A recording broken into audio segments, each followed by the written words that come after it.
حامدا ومصليا أما بعد بسم الله الرحمن الرحيم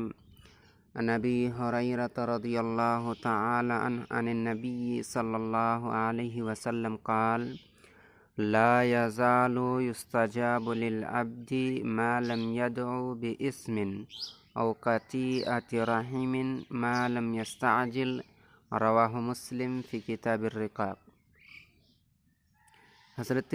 ابو ہریرہ رضی اللہ تعالی عنہ بیان کرتے ہیں، اللہ کے رسول صلی اللہ علیہ وسلم نے ارشاد فرمایا، بندے کی دعا اس وقت تک قبول کی جاتی ہے جب تک وہ کسی گناہ کی دعا نہ کرے، او قطیعۃ رحم یا رشتہ داری توڑنے کی دعا نہ کرے۔ رشتہ داری توڑنا بھی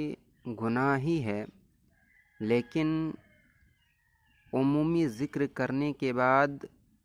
رشتہ داری توڑنے کو خاص کیا گیا۔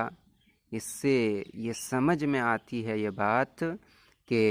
رشتہ توڑنا بہت بڑا گناہ ہے۔ معلوم یستعجل، یا پھر انسان دعا کی قبولیت میں جلد بازی نہ کرے، یعنی جس انسان کی بھی دعا ان تین چیزوں سے خالی ہو، وہ کسی گناہ کی دعا نہ کرے،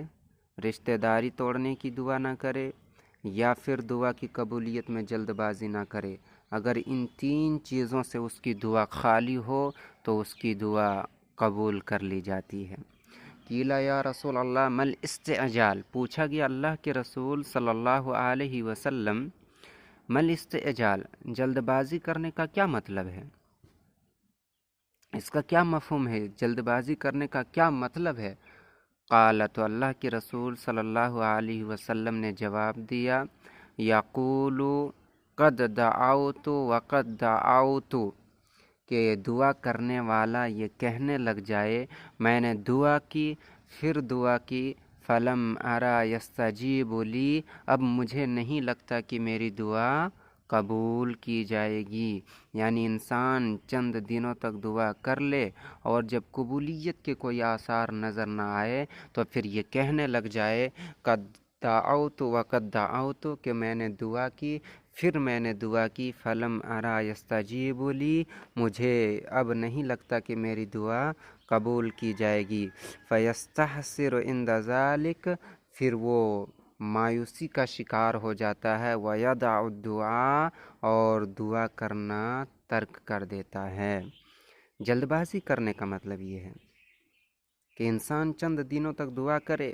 اور جب کوئی آثار نظر نہ آئے قبولیت کے تو پھر وہ یہ کہنے لگ جائے کہ میں نے دعا کی پھر دعا کی، اب مجھے نہیں لگتا کہ میری دعا قبول کی جائے گی۔ پھر وہ مایوسی کا شکار ہو جاتا ہے اور بالآخر دعا کرنا ترک کر دیتا ہے۔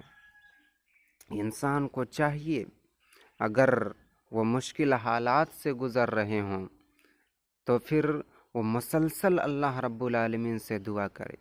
اور اس بات کی پختہ یقین رکھے، اس بات کا اسے یقین ہونا چاہیے کہ اس کی دعا ضائع نہیں ہوگی، اور حالات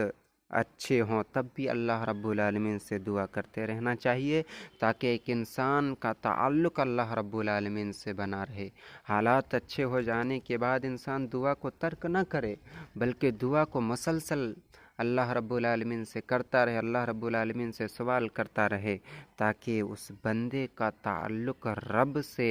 جڑا رہے۔ اسی مفہوم کی ایک حدیث امام بخاری نے الادب المفرد کے اندر بیان کیا ہے،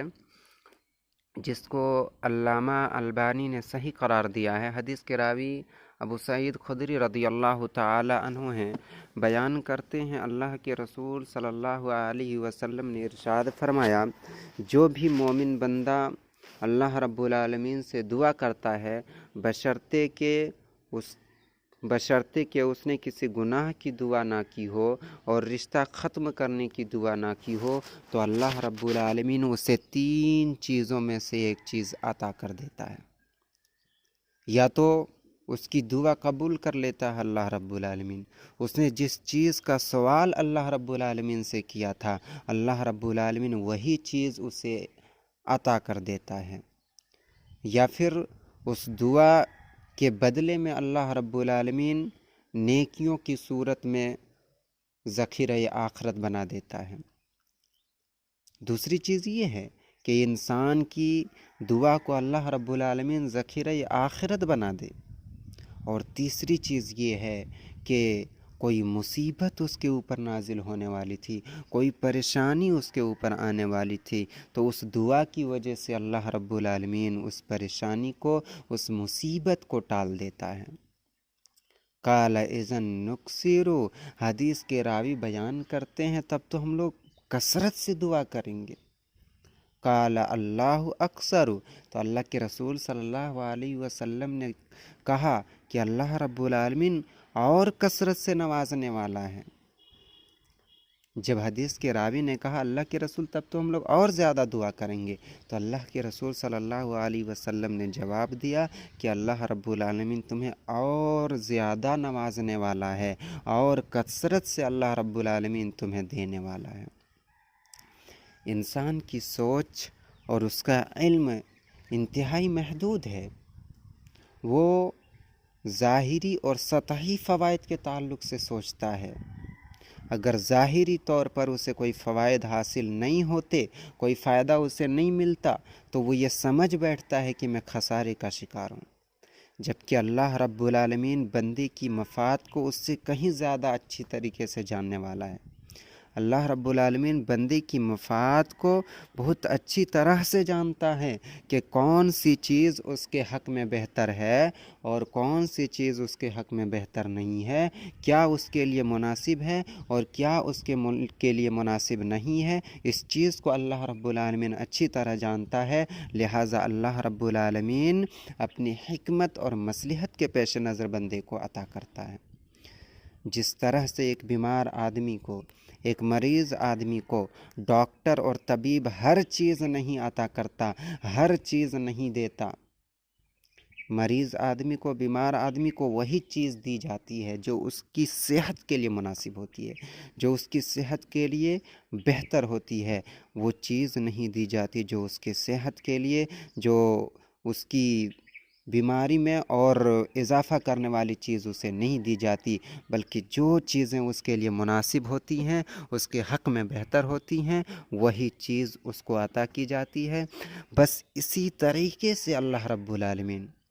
انسان کو ہر چیز عطا نہیں کرتا، بلکہ وہ چیز اللہ رب العالمین عطا کرتا ہے جو اس کے حق میں مناسب ہوتی ہے، جو اس کے حق میں بہتر ہوتی ہے، وہی چیز اس کو دی جاتی ہے۔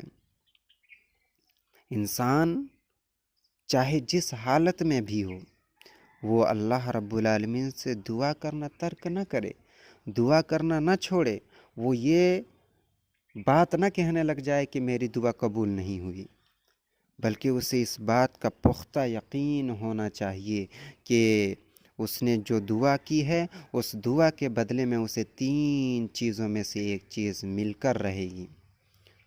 پہلی چیز، یا تو اس کی دعا قبول کر لی جائے گی، اور دوسری چیز، یا تو اس کی دعا کو اللہ رب العالمین ذخیرہ آخرت بنا دے گا، یا پھر اس دعا کے ذریعے سے اللہ رب العالمین کسی آنے والی مصیبت، کسی آنے والی پریشانی کو ٹال دے گا، پریشانی کو اس سے دور کر دے گا۔ لہٰذا انسان کو مایوسی کا شکار نہیں ہونا چاہیے، مسلسل اللہ رب العالمین سے دعا کرتے رہنا چاہیے، اور ان اسباب سے بچنا چاہیے جو دعا کی عدم قبولیت کے اسباب میں سے ہیں، جو دعا کی قبولیت میں رکاوٹ بنتے ہیں، ان اسباب سے انسان کو بچنا چاہیے۔ اللہ رب العالمین سے دعا ہے کہ اللہ تعالی ہم سبوں کو صحیح سمجھ اور عمل کی توفیق دے، آمین، تقبل یا رب العالمین۔